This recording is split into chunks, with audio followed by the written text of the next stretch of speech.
ध्यान से समझना इस पिक्चर में। यू आप, ये आपकी फैमिली, पत्नी, 2 बच्चे, बूढ़े माँ बाप। एवरेज भारत में इस तरह की फैमिली है। ये क्यों भाग रहा है?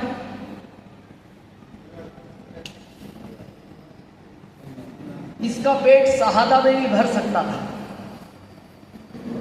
पर ये इनके पेट के लिए सूरत गया, इनके पेट के लिए ये बॉम्बे गया। अभी भगवती जी एक बात कह रहे थे, पता नहीं आपने ध्यान से सुना कि नहीं। बैकअप। हम इतने समझदार लोग हैं, जब घर में घर बनवाते हैं ना, तो ये इलेक्ट्रिक की जब लाइन डालते हैं तो इन्वर्टर लगवाते हैं। इन्वर्टर क्यों? लाइट अगर चली जाए तो बैकअप रहना चाहिए। एक आध फैन चल जाए, एक आध लाइट चल जाए, जब तक लाइट आ जाए ना आए। आपने कभी विचार किया आपके जाने के बाद इस परिवार का बैकअप क्या है?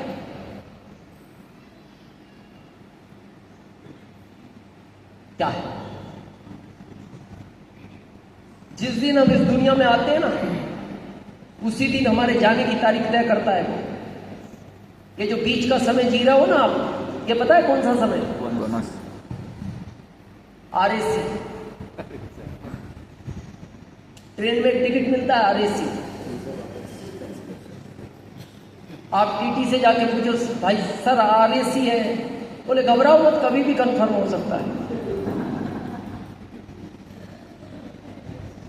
ये जो हमारा बीच का समय ना, ये RSC है,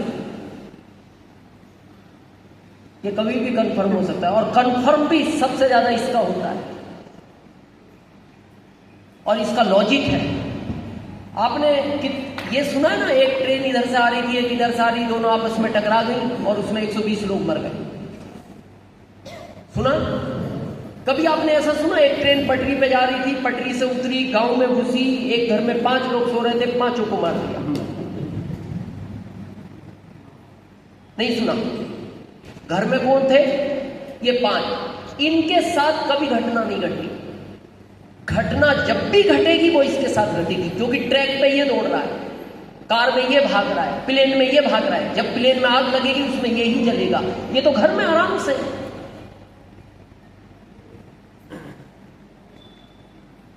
मैं किसी प्रोफेसर के विरोध में नहीं हूं।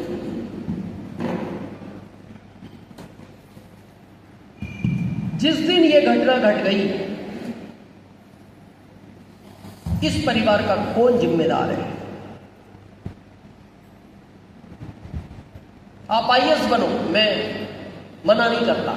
मान लो IAS की इनकम 2 लाख है, भगवान ना करे कोई घटना घट गई, क्या अगले महीने पत्नी को IAS बनाएगी गवर्नमेंट? नहीं बनाएगी। क्यों? ये पत्नी पढ़ी लिखी नहीं है, ठीक है, नहीं बनाएगी, तो ये 2 लाख तो आएगा ना इसको। तो फिर इसके बच्चे तो अच्छे स्कूल में पढ़ते थे इस 2 लाख की वजह से। इसके माता पिता का अच्छे हॉस्पिटल में इलाज हो रहा था, इनको शुगर की, हार्ट की प्रॉब्लम है, नहीं आएगा। फिर हम किस बात का सीना चौड़ा करके घूम रहे हैं? मैं आपको एक ताजी घटना बताता हूं, अभी रियल कुछ समय पहले की घटना है, बिहार सिवान की। सिवान एक डिस्ट्रिक्ट है बिहार में।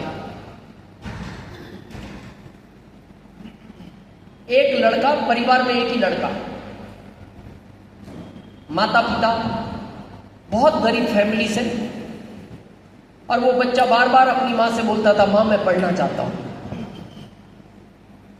मैं ये बात पता है क्यों कह रहा हूं? ये जो सिस्टम है ना, इसको हमने ऐसा समझ लिया कि ये एक सिस्टम है। क्या?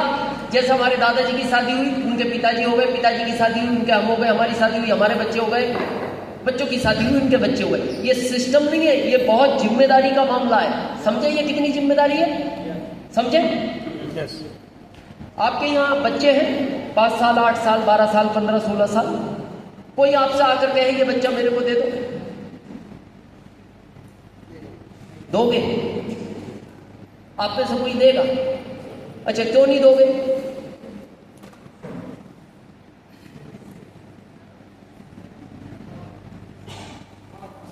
हमारा बच्चा इसलिए। तो आपको कोई डाउट है?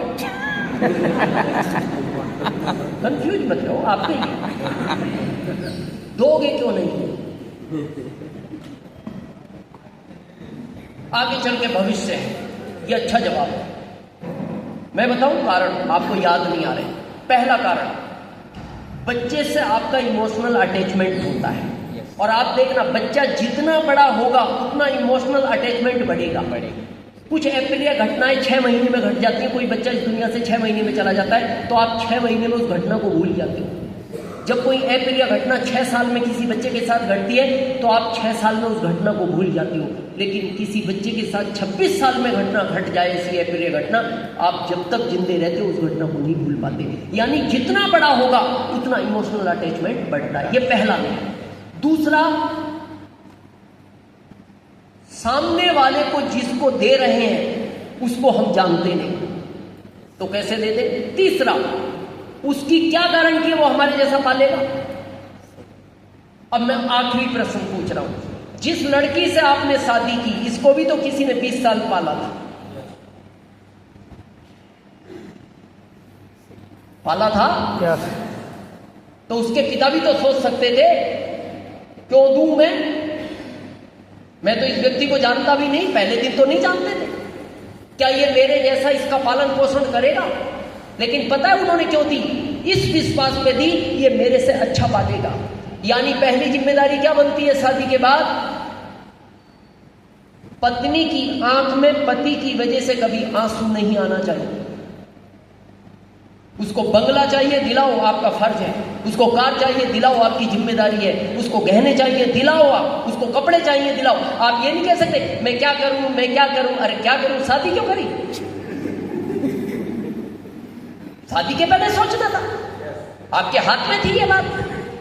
तो पहली जिम्मेदारी क्या है? और आप विशेष ध्यान देना, जिस घर में पत्नी की आंख से आंसू गिरते, ध्यान रखना उस घर में कभी लक्ष्मी निवास नहीं करती, लक्ष्मी आउट हो जाती है उस घर से। ये जिम्मेदारी का मामला है। ये ऐसे नहीं है कि परंपरा है, होगी शादी क्या करेंगे। दूसरी जिम्मेदारी, जिन बच्चों को इस दुनिया में लाए हो, आप 4 पाल सकते, 4 लाने थे, 2 पाल सकते, 2 लाने थे, 1 पाल सकते, 1 लाना था। ये तो आपके हाथ का कंट्रोल था।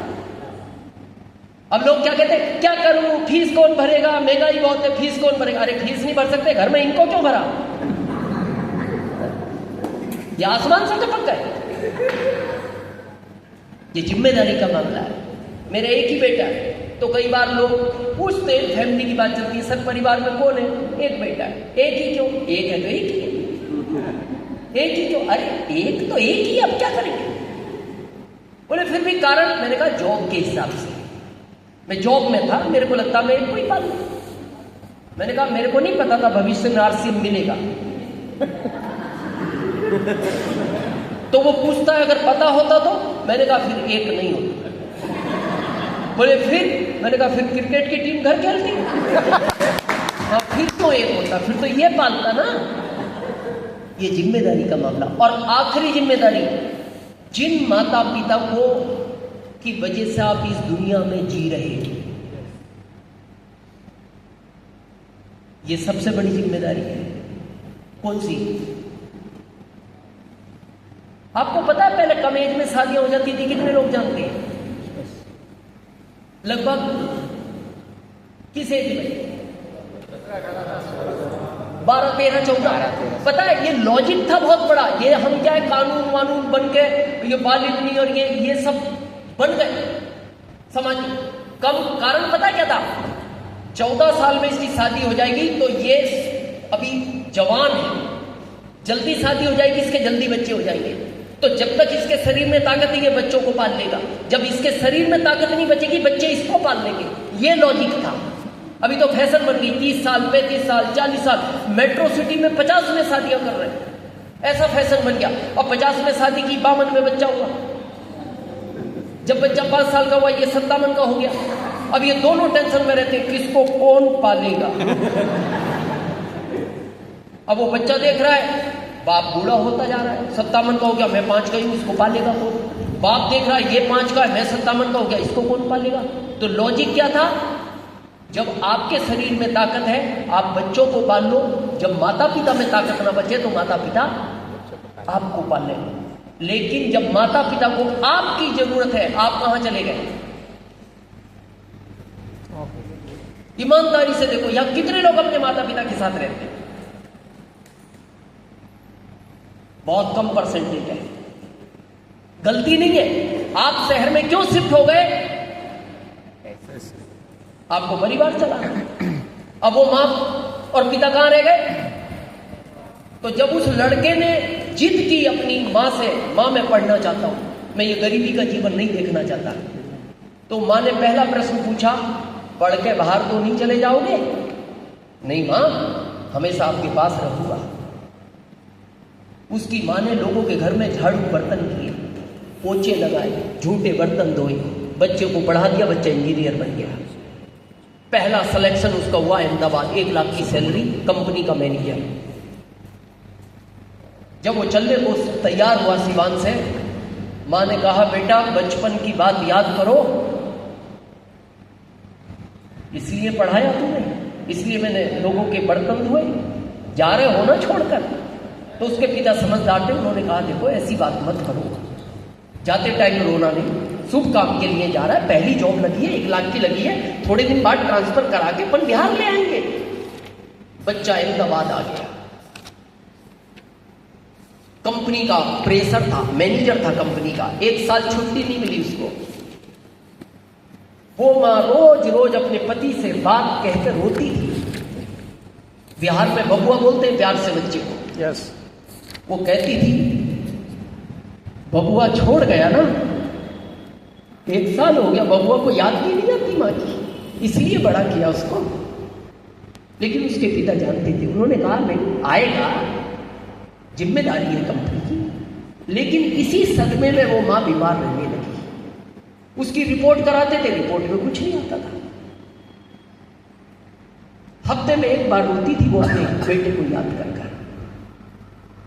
पिता समझदार थे, वो टाल देते थे कि हाँ मां है, भावनात्मक हो जाती है। लेकिन जब वो अंदर अंदर बीमार रहने लगी तो उन्होंने एक दिन अपने बेटे से बात की, बेटा मां का स्वास्थ्य अच्छा नहीं है, रिपोर्ट में कुछ आता नहीं, शायद तेरे को याद करके बहुत परेशान है। वो कहता था बाबूजी मैं जल्दी आऊंगा, इतना सीरियस नहीं था बेटा। लेकिन एक दिन वो मां बहुत रोई, बहुत रोई, और उसने अपने पति से कहा आखिरी बार बबुआ को फोन करके पूछ लो, मेरे को आखिरी बार देखना चाहता है तो देख ले, शायद मैं फिर उसको मिल नहीं पाऊंगी। तो ये बात उसके पति को बड़ी थोड़ी गंभीरता से ली। उन्होंने अपने बेटे को फोन किया, बोले बेटा मां रोती तो हफ्ते में 1 बार हमेशा थी, मैं इसलिए नहीं बताता था कि तू कंपनी का मैनेजर है, मानसिक रूप से डिस्टर्ब हो जाएगा, लेकिन आज तेरी मां इतना रोई और उसने आखिरी लाइन ये कह दी, आखिरी बार देखना हो तो देख ले। बेटा बोलता है पिताजी मैं आज ही अपना टिकट करा रहा हूं फ्लाइट का, दिल्ली का, दिल्ली से मैं ट्रेन पकड़ता हूं सिवान की। उसने पत्नी को जाकर कहा मां की हालत ऐसी है। पत्नी ने कहा मेरा भी कराओ, बच्चों का भी कराओ, 3 बच्चे। टिकट करा लिया और उन्होंने अपनी पत्नी को बोल दिया कल शाम तक बेटा आ जाएगा, बबुआ आ रहा है। मां बड़ी खुश हो गई। जब वो जाने की तैयारी करने लगा, बैग पैक कर लिए, तो उसने अपने बॉस को पूछा सर मैंने इंचार्ज नीचे वाले को दे दिया है, मैं 3 दिन के लिए बिहार जा रहा हूं, मेरी मां बहुत बीमार है, मेरा फ्लाइट का टिकट है सर दोपहर का, रात को मेरी ट्रेन है दिल्ली से और मैं 3 दिन में वापस आ जाऊंगा, मैंने रिटर्न टिकट भी करा लिया। मेरे बगैर कुछ आपने जिम्मेदारी क्यों दे दी? सर मेरी जिम्मेदारी है कंपनी की, मैंने अपने सीनियर को दे दी है, जूनियर को दे दी है, अरबों रुपए लगाया है, तुम जानते हो, तुम्हारी फैमिली का मैं जिम्मेदार नहीं, तुम्हारे पिता है ना वहां देखभाल के लिए। उसने कहा सर मैं अकेला बेटा हूं, एक ही तो बेटा है, जा रहे हो तो वापस इस कंपनी में बताना, अपनी व्यवस्था कर लेना किसी और कंपनी की। वो थोड़ा बेचैन हुआ, उसने अपने पिता को फिर फोन किया, बाबूजी बॉस ने इस तरह का जवाब दे दिया, लेकिन मेरे को जॉब की चिंता नहीं है बाबूजी, मैं जॉब छोड़ने को तैयार हूं, लेकिन मां ही नहीं रहेगी, मैं क्या करूंगा, आखिरी बार तो मिलूं अगर उसने ऐसी बात की। पिता ने समझाया बेटा मां है, वो बोल गई और मैंने भी तेरे को इसलिए बोल दिया, उसने ऐसी बात आज तक बोली नहीं, एक काम कर तू अभी अपने टिकट कैंसिल करा दे, मैं तेरी माँ को समझाऊंगा, बॉस को 3-4 दिन थोड़ा सा समझा के बात करके 4 दिन बाद आ जाना। उसने टिकट कैंसिल करा दी पिता के कहने से। माँ ने पूछा बबुआ किस समय तक आ जाएगा? पिता की आंख से आंसू आ गए, वो रो पड़े। माँ समझ गई कुछ गड़बड़ है, बोले बताओ ना कब तक आएगा बबुआ? वो बोलते नहीं आएगा। बॉस कहीं बाहर चला गया, 4 दिन बाद आएगा। फिर माँ को लगा शायद नहीं आएगा। उसी रात को माँ ने अपना शरीर छोड़ दिया।